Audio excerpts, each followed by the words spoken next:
All right, lay it on me. I have some things I want to say to you, and people have told me I'm a little aggressive, violent at times. So I've been going to some therapy, and they taught me this little trick. This is our talking head, and whoever has this gets to speak. You can't be serious. Seriously, we're doing this, okay? I've got some things I want to say. Last year, when you eliminated me from the playoffs, it hurt. It hurt emotionally, it hurt mentally, and it hurt physically.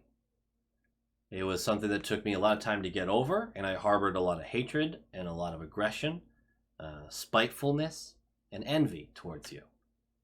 And I think I am in the stage where I need to admit that to you.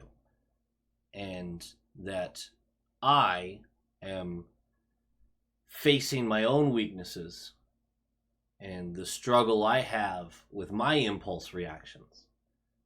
So, I just want to say I forgive you and that I feel better. Yeah, that's nice. Can I have the stupid bear now?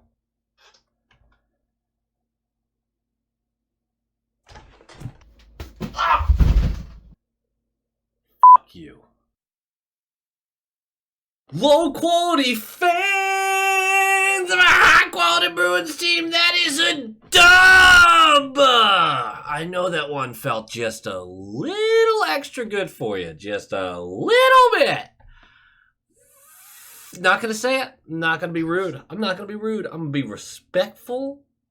Respectful. Fuck Florida. I had it both ways. We're bringing it back. We're fine. Here's the thing.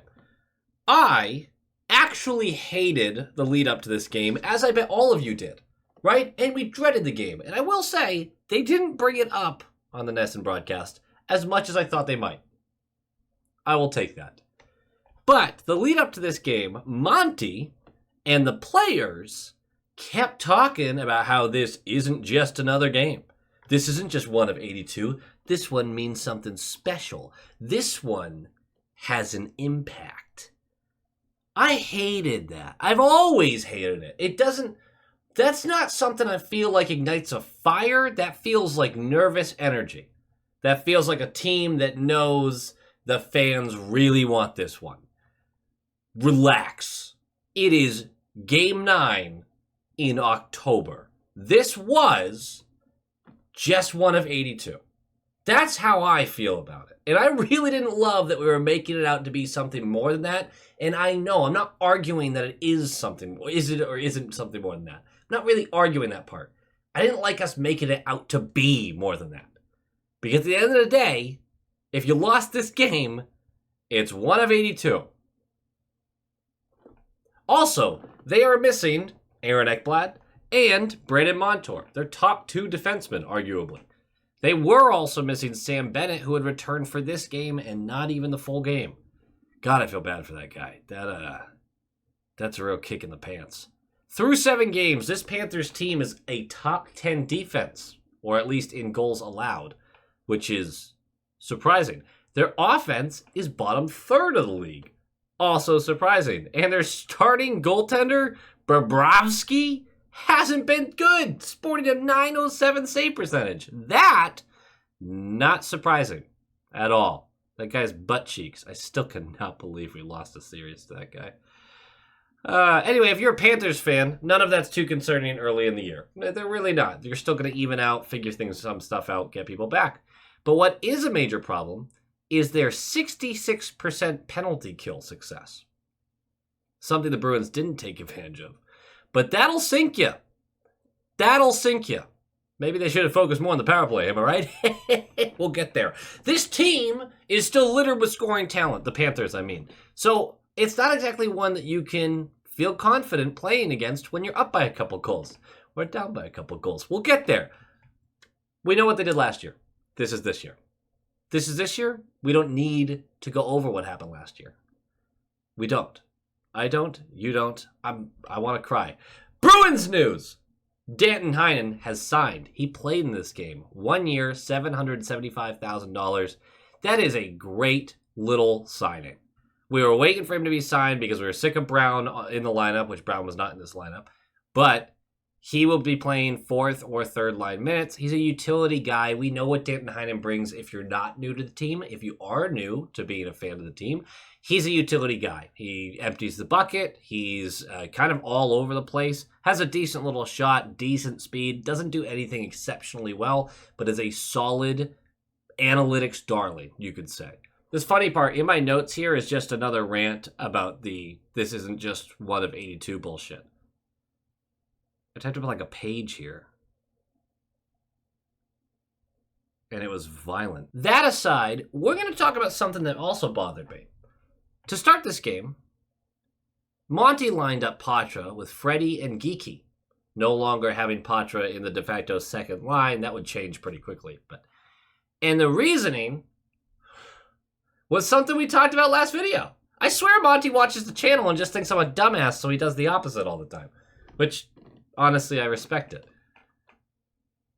Freddie was placed there as an extra layer of protection because Patra, over the last few games, has been getting run at by bigger bodies. They acknowledged that.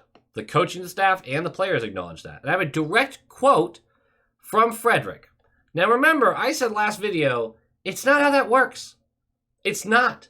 You can put a guy next to a little guy so that he can retaliate on time, but it does not prevent the hit that causes the injury. Ever. It doesn't do it. It doesn't do it. I'm so certain about this, I will die on this hill. It doesn't do it. It doesn't help. If you have a player on your team specifically to protect other guys, you have wasted a slot on your team.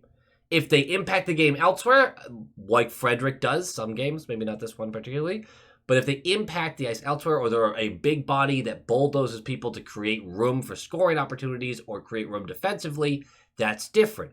But if you have a guy there just to fight, you are wasting a slot on the ice. Frederick even acknowledged this, and I have a direct quote here. He says, when asked about lining up with Patra, I'll be out there if anything happens. Can't necessarily stop it, but you can definitely be there if it does and limit it. What does limit it mean? Does that mean after they bulldoze Patra into the boards, they're just not allowed to keep punching him in the back of the head on the ice, which they're already not going to do? Like, what does limit it mean? And thank you, though, Frederick, for acknowledging the I can't prevent it. I'm really heated about this. This was a great win. I'm heated about this. We are splitting up a really effective third line, which was JVR, Coyle, Freddie. And we have to go back to that. Coyle, Freddie works. Patra, Freddie, not so much. And we did go back to it during the game.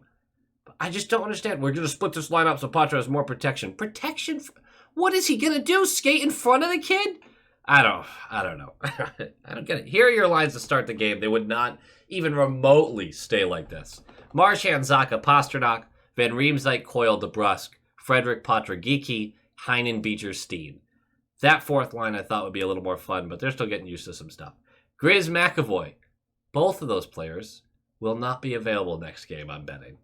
Lindholm, Carlo, Forbort, Shattenkirk, Olmark, and then Swayman as the backup. If this was a Hockey Fights Cancer night, fuck cancer.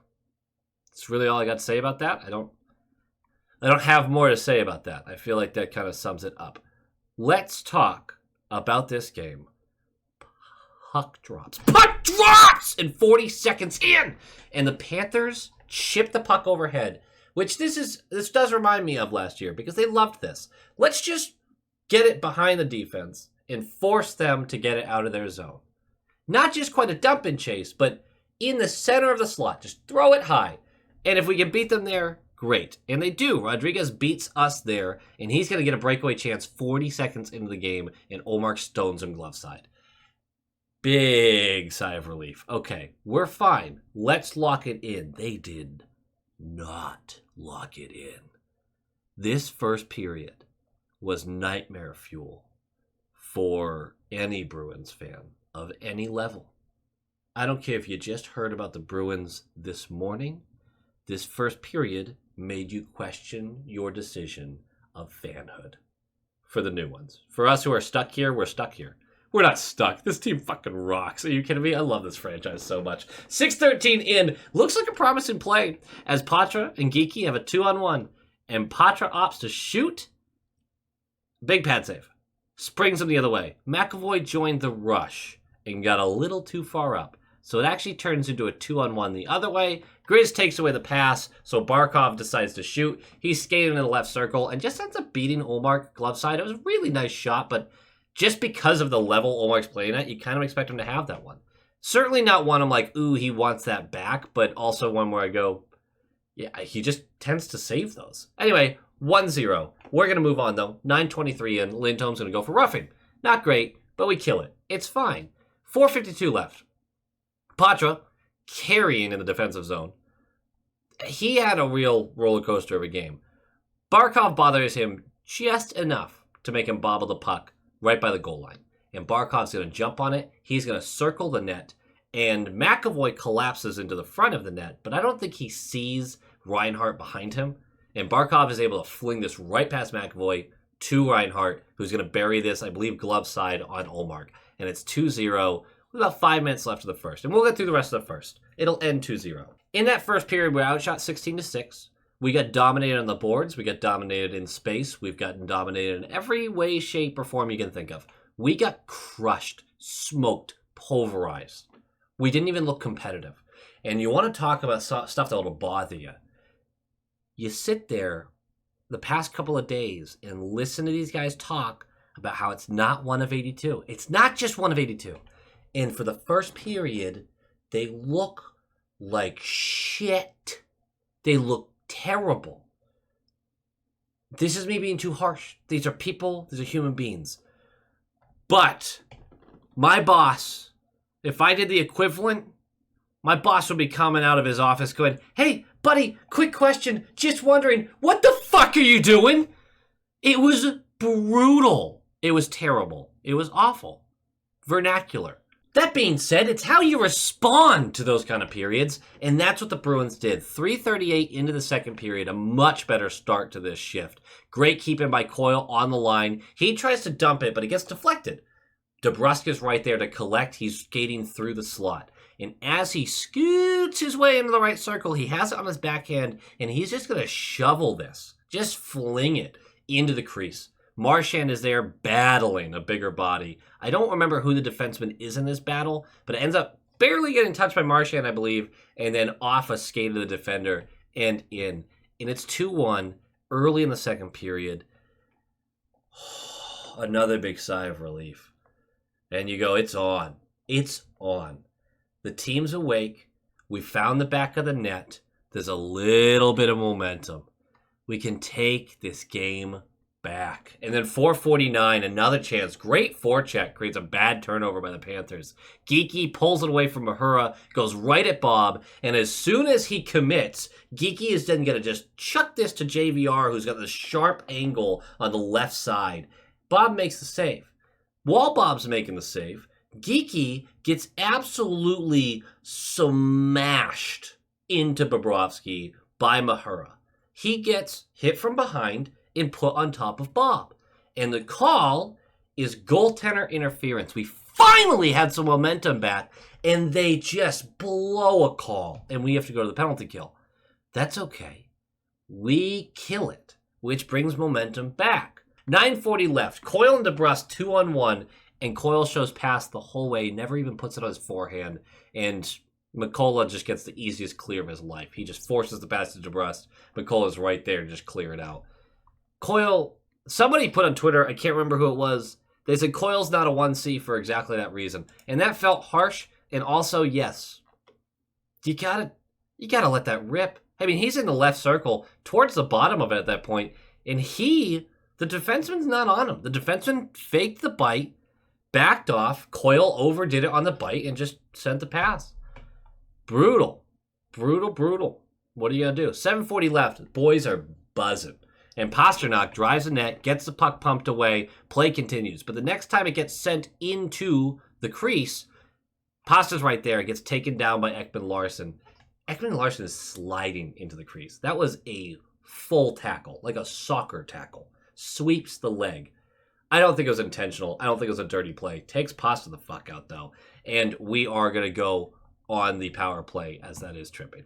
Unfortunately, this would be our only power play of the game, and it is not a successful one. I guess that fell in the 66% there, unfortunately. So we're going to move on to the third period.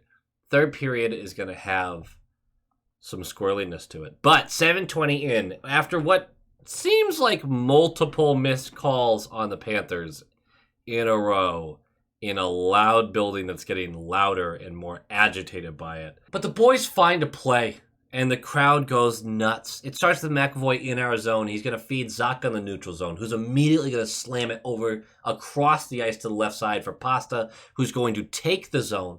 He's going to skate into the slot. And as he's exiting the slot on the right side, he's just going to flick this backhand to McAvoy, who had actually filled in and drove down center lane the entire way. He's going to collect it on his backhand that forces his hands to the left. Bob sees that, goes way too hard on it, and McAvoy is able to bring it back to his right, flick it over the outstretched glove. It is 2-2, and the momentum was fully with us. 10:32 left. The boys are buzzing. 3 quick scoring chances in a row, can't seem to get one to go. And as Florida ices it, the play gets blown dead. And you look at the refs, and you're like, all right, this has got to be a power play for us. Like, we just had the puck, we were crushing them. I don't know why they blew it dead early. No injuries. Ekman Larsson's down. You go, oh shit, injury. That's not good. And then you see the replay. And there's McAvoy and his big, beefy stallion shoulder going through this man's chin. Like the prime moment of contact. I forget the verbiage there, the correct verbiage. Shoulder, chin, not great. After the replay, I deleted the tweet I was writing about how much bullshit it was. Yeah, that's not only a 5-minute major, but a match misconduct, so he's out for the rest of the game. We're going on a 5-minute penalty kill, and that's a suspension. That's a couple games. For sure, that's a couple games. We'll find out, because the Department of Player Safety is not good at their jobs. I think I can reasonably say that. But McAvoy's getting a suspension. I've already forgotten to mention this. I think I skipped over it. At this point, McAvoy's done for the night. Grzelcyk was injured halfway through the first. I didn't mention that, I don't think. I forgot to mention it. Grzelcyk was injured halfway through the first period and has not returned and would not return. Had already been ruled out at this point. So our top pair is gone. We have 4 defensemen for a 5-minute penalty kill plus 5 minutes more of regulation and then potentially overtime. And when I talk about digging deep, Ullmark, it starts with him. 7 shots on net through the next 5 minutes. He saves them all. The puck clearances were clean. Getting inside of lanes were there, taking bodies away. Forbort and Carlo. And I really want to say Forbort, man. Great job. Great work. Gutsy. We kill it. The next 5 minutes are pretty intense. But we go to overtime. And in overtime, Florida possesses for the large majority of it. But we have the better scoring opportunities. Because although they're circling and skating around, about 2 minutes in, we force a turnover. And it's a nifty move by Marchand to split the D, gets in alone on Bob, and Bob spread eagle, splits the pants, makes the save with his left pad. And then it'll be another minute and a half of them circling, having the puck. Boom, boom, boom. Finally, they more made a mistake here. I'm not so sure we forced this turnover, but the puck gets left on the far side wall, and Zacha jumps on it, and he sprints. And it's a 2-on-1. Zacha never thought about passing this to, I think Heinen was his other, so good choice there. He's in the right circle and picks his spot. Bottom blocker corner, just rifles it in there. The king of ping wins it. Your 1C wins it in overtime, coming back from 2 goals down to win in overtime, 3-2. Feels good, and it feels good for a lot of reasons, but it feels good because it's against the Panthers, who obviously we're a little sore by. But we are now 8-0-1. This team's good, man. I still argue whether or not it's a contender, But this team is good. And it's good enough to make the playoffs, and it's good enough to potentially do something while there. This team is something. Where you probably have about 8 teams in the league right now where you just go, I don't think this team has it. And can honestly say that this early in the season. Maybe only 4 or 5 where you can honestly say that this early in the season. And there's probably only 4 or 5 teams you could be like, this team has something. And I think the Bruins are one of them. I think they're a good team that you know is going to be good. I'm finally saying that. I know I was going to say mid-November, but like 8-0-1, and you've beaten the teams that not only you should beat, but then the ones that are the better ones. The Kings, the Red Wings, the Panthers. You're running out of excuses to be like, not a good enough team. Now, of course, it's largely due to our goaltending, but last I checked, goaltenders were part of the team. So I'll take that. Game notes. Like, comment, subscribe. Please do it. I didn't mention it in the beginning. The Grizz injury is hopefully nothing major, but concerning. The Max suspension, definitely concerning. Because he's like, this is such a good year for him. This has been such a good year to start. Patra's sticking around. I'm skipping through these because there's something I want to get to here. Patra's definitely sticking around, though. Even with this roller coaster game, bunch of plays, he needs to be up here. The game note, the real game note. Ullmark was brilliant, other than that. The real game note. I need to temper expectations with Lohrei right now. I know a lot of you are talking about, 2 defensive injuries. They better call up Lohrei. At the end of the preseason, beginning of the preseason, I said Lohrei might make this team, flat out. Patra wasn't even on the radar to really make the team at that point. And then through the preseason, we got to that point where we're like, all right, if Lohrei makes the team, cool, but if he doesn't, I understand. That was the last video of the preseason that I talked about him. That was what I said. He has not been superb at the AHL level. He hasn't been terrible, but he's making adjustments, and defensively, he hasn't been awesome. And Coach Mujanel has commented on his lack of, I don't want to say effort, but movement. That doesn't fly at the NHL level. If they call up Lohrei, it'll be interesting to see. But I think we should set expectations that this is not going to be a smooth transition. He is still developing. Is he behind the curve? No. He's 22 years old. Defensemen are oftentimes like this, where it takes some time to get up to speed like this. He's a big body. There's a lot of adjustments that need to get made. I'm excited about Lohrei still. I'm not saying I'm not, but temper your expectations. He doesn't look ready just yet. And I mean ready. We'll see what happens. Maybe trial by fire. Other than that, that does it for me. Like, comment, subscribe. Nailed it. I said it twice in like 30 seconds at the end of the video. How the fuck does that help me? Go Bees. Go Bees! Thanks again to those of you who have joined the YouTube membership program, and a special thank you to our top line tier members, Justin Barnard, Nick Zatrullo, and Pincent. And of course, a huge thank you to our all-star tier members, Doots42, Jeremy, A Tasty Snack, The Only Newts, DeKingery, Jonathan Harvey, and of course the Spoked Brown Tiger. Thank you guys so much. I really appreciate the support. You are all studs. And as usual, go Bees.